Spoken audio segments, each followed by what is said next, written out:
फडणवीसांचं राजकीय करिअर संपले, आता तू माझ्या नादी लागू नको, मनोज जरांगेंनी भाजपच्या नेत्याला झोडपलं.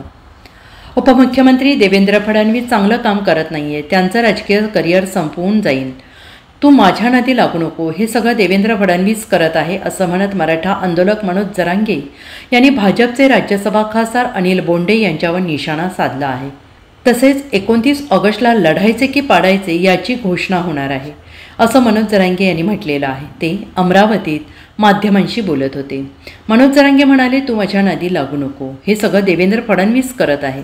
देवेंद्र फडणवीस चांगलं काम करत नाहीये, त्यांचं राजकीय करिअर संपवून जाईल. शिंदेसाहेब मराठ्यांना आरक्षण देऊ शकतात, फक्त त्यांना आरक्षण देण्यासाठी कोणी अडवू नये. देवेंद्र फडणवीसला भांडणं घडवून आणायचे आहेत. आमच्या जवळचे लोक फोडतो आणि त्यांना पत्रकार परिषद घ्यायला लावतो. जर राणेसाहेब जाहीर धमकी देणार असेल तर आम्ही त्यांना सोडणार नाही. देवेंद्र फडणवीस आरक्षण देणार नसले तर आम्ही त्यांना रोज बोलणार. ज्यांनी मराठ्यांच्या आई बहिणीला गोळ्या घातल्या, त्यांचं रक्त सांडवलं, त्यांच्या बाजूने बोलत आहे. राणेसाहेब, तुम्ही देवेंद्र फडणवीस यांच्या बाजूने बोलत आहात. तुम्ही मराठा समाजाच्या बाजूने बोलावं.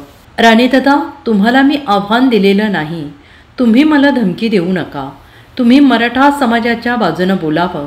राणे कुटुंबियांबद्दल मी काहीच बोललो नाही. देवेंद्र फडणवीस यांचं ऐकून ते मला बोलत आहेत.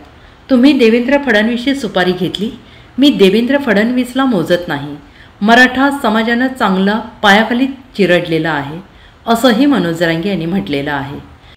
मराठ्यांना ओळखून चुकलेलं आहे हे आरोप करायलेत माझ्यावर म्हणून. कारण 10% आरक्षण दिलं त्या दिवशी त्यांचं असं म्हणणं होतं, 13% आरक्षण दिलं तर त्यावेळी जसा गुलाल उधळला होता तसा 10% दिलं तर असा गुलाल उधळ. महाराष्ट्रात एकही मराठ्यानं 10% आरक्षण दिल्यावर गुलाल उधळला नाही. मराठ्यांची ज्यावेळेस अधिसूचना निघाली सगळ्या स्वारीची त्यावेळेस मराठ्यांनी गुलाल उधळला होता. हे 10% आरक्षण दिलं तेव्हा गुलाल नाही उधळला मराठ्यांनी. याचा अर्थ असा होतो 10% मराठ्यांना मान्य नाही, ते टिकणार नाही. मग तुम्ही 10%चा फायदा मराठ्यांना होऊ दिला नाही आणि ईडब्ल्यूएस रद्द करून तिथं मराठ्याचं वाटलं तुम्हीच केलं. ईडब्ल्यूएस रद्द तुम्हीच केलं ते 10% देऊ. तुम्ही ते 10% दिलं नसतं ईडब्ल्यूएस सुरू राहिलं असतं. तुम्हाला 10% द्यायचं सांगितलं कुणी? कुणाची मागणी दिली? कुणी द्यायचं सांगितलं तुम्हाला? म्हणजे वाटलं तुम्हीच. कारण आता हे झाकायचेच पाप देवेंद्र फडणवीसांना. म्हणून ह्या मराठ्यांच्या भांडणं करायला टोळ्या पडले. ते छगन भुजबळ ते येड सगळ्या धुण्याचं. आता ते नवीन एक उकरून काढे कोण गोंड्या का काय कुठून आणला येऊ बिगर शेरीचा गोंड्या देऊ. ते बघा समुद्राच्या कडेनं असेल त्या पन्न्या गोळा करायला, ते गोंड्या का खोंड्या कोणी देऊ. आता एक डाकू माकू आणलाय तो दुसरा एक दही भांडेवाला. हे कुठं नाही काय हे केर कचऱ्यातून कुत्रे मुत्र्यावर छत्र्या निघातात तसे कुंकुण निघायला लागले. अरे मराठीचे आहेत का मला सुद्धा लाज वाटायला लागली. मी म्हणतोय काय, मी तुम्हाला नाव ठेवत नाही. मी 50 वेळेस सांगितलं, देवेंद्र फडणवीस साहेबाला सांगितलं, शिंदे साहेबाला सांगितलं, बाबा मला राजकारणात नाही जायचं, माझ्या समाजाला नाही जायचं. तुम्ही आमचं आरक्षण देऊन टाका, आम्ही आमच्या घरी झोपतो. मराठी तुम्हाला डोक्यावर घेऊन नाचत यांना आरक्षण द्यायचं नाही. एकूण म्हणतात बोलू नको. आता बोलत कसं कोणाला असतो माणूस? एखाद्या गावचा सरपंच आहे, त्याने काम नाही केल्यावर त्यालाच बोलणार ना का? माझे सरपंचाला जाऊन बोलत आहेत लोक. आता सध्या सरपंच तुम्ही आहेत मुंबईत, तुम्हालाच बोलणार ना. आता तुम्ही कोणाचे सदस्य फोडायचे ते मुख्यमंत्री होते तुमचा प्रश्न आहे, आमचा नाही ना.